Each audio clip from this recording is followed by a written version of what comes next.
Ravi de vous voir. Je m'appelle Alain Duroy et vous êtes sur ma chaîne YouTube où je donne des conseils aux hommes pour diverses situations de la vie. Abonnez-vous pour rester toujours connecté. Et maintenant, je commence. Sur la base du système de rencontres en ligne présente dans l'article précédent, nous pouvons conclure que toutes les filles sont disponibles, mais pas toujours et pas pour tout le monde. Il peut arriver que, n'ayant pas obtenu de résultat lors du premier rendez-vous, le deuxième rendez-vous n'ait pas lieu, par exemple. La fille pense que vous ne lui convenez pas. Mais cela est naturel, et les avions de notre tristesse masculine éphémère ont toujours besoin d'un aérodrome de réserve, c'est-à-dire qu'il faut prendre en masse. Par conséquent, lorsque vous commencez à écrire des messages à une fille sur Internet, envoyez-les à toutes les filles qui, sur la photo, sont considérées comme acceptables pour un passe-temps agréable. Avant d'entamer une correspondance avec quelqu'un, il est interdit de se demander si la fille voudra communiquer avec vous ou non. Ne pensez jamais et en aucun cas à la place d'une autre personne, cela ne vous concerne pas. Votre tâche est d'offrir une connaissance, malgré vos préjugés, si ceux-ci se sont installés dans un coin de votre esprit. Sortir avec des filles, c'est comme faire du shopping dans un magasin. Vous n'avez pas peur de demander au vendeur s'il est disponible, pensant qu'il pourrait ne pas vouloir vous vendre. Et de toute façon, comment savoir qu'un article est en rupture de stock tant que vous n'avez pas posé la question? Votre question est la suivante. J'ai besoin de tel ou tel article, est-il en vente?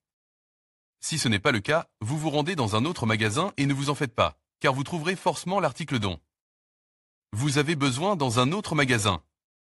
Il y en a toujours une qui attend que vous lui proposiez quelque chose. Si vous pensez qu'il n'y a pas beaucoup de filles qui sont désireuses de communiquer avec vous, c'est une fausse croyance. Vous vous trompez lourdement. Il y en a beaucoup, beaucoup. Vous devez vous en rendre compte. Vous devez également réaliser une chose importante. Toutes les filles, sans exception, ont des relations sexuelles. La seule chose qui devrait vous limiter est de savoir si vous êtes prêt à communiquer avec une fille en particulier, à en juger par son apparence. Quand envoyer un SMS? Si vous voulez rencontrer une fille le jour même, c'est possible, mais il vaut mieux s'y prendre à l'avance. Si vous avez des projets pour le week-end, commencez à communiquer du lundi au vendredi. Mais, je le répétais, ce n'est pas un dogme. Que faut-il écrire à une fille sur l'Internet? Commençons par ce qu'il ne faut pas écrire. Vous ne pouvez pas exprimer de grossièreté. Il est interdit d'écrire des vulgarités, de communiquer sur des sujets intimes, en tout cas, dans le processus de correspondance, sauf bien sûr si la fille elle-même n'a pas été à l'origine de ce sujet.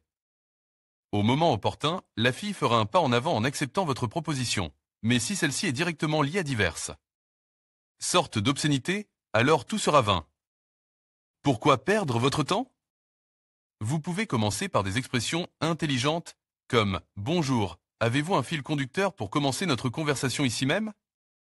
Pour ma part, j'ai tendance à commencer les conversations par des phrases parfaitement simples qui seront abordées dans le prochain article, car je ne cherche pas à intéresser qui que ce soit, je sélectionnais. Je ne me soucie pas du tout de ce qu'une fille peut penser de ce que je dis.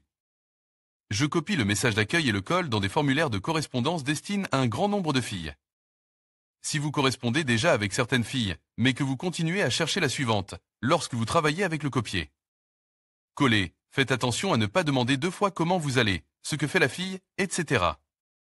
C'est une erreur, et elle se rendra compte qu'elle n'est qu'une parmi tant d'autres. Un vrai homme ne se laisse pas faire. Si cela se produit, faites une blague, « Oh merde, je suis fatigué au travail, je dis bonjour 2 fois », ou écrivez « Désolé. Je me suis trompé, mon ex a envoyé un message, j'espère toujours quelque chose, mais vous devrez peut-être expliquer pourquoi ils ont rompu, on les soupçonnait d'être infidèles. En général, vous êtes intelligent, vous trouverez une solution. Pendant la correspondance, vous devez poser des questions à la fille sur ses centres d'intérêt, ce qu'elle fait, travailler ou étudier. Qui, où, combien de temps, aime ou n'aime pas, et, surtout, comment et où elle passe habituellement son temps libre. C'est très bien si vous brillez par votre humour et votre originalité, mais ce n'est pas l'essentiel. C'est sur la base du schéma de communication que vous proposez et qu'il sera construit, c'est-à-dire que vous devrez répondre à des questions similaires. Si vous dites la vérité, c'est à vous de décider, mais si la fille vous plaît vraiment et que vous voulez entrer en contact avec elle, il vaut mieux dire la vérité sur vous-même, de manière assez simple, mais n'exagérez pas vos mérites, car pour les femmes, ce n'est pas l'essentiel. Certaines sources d'informations indiquent comment persuader les gens de faire quelque chose qu'ils ne veulent pas faire, par exemple. Comment amener une fille à vous donner son numéro de téléphone? Je pense que si, au début de la communication avec la fille, il y a un doute sur l'opportunité de développer une relation à l'approche du rendez-vous, et pire encore, ce doute peut se transformer en avalanche.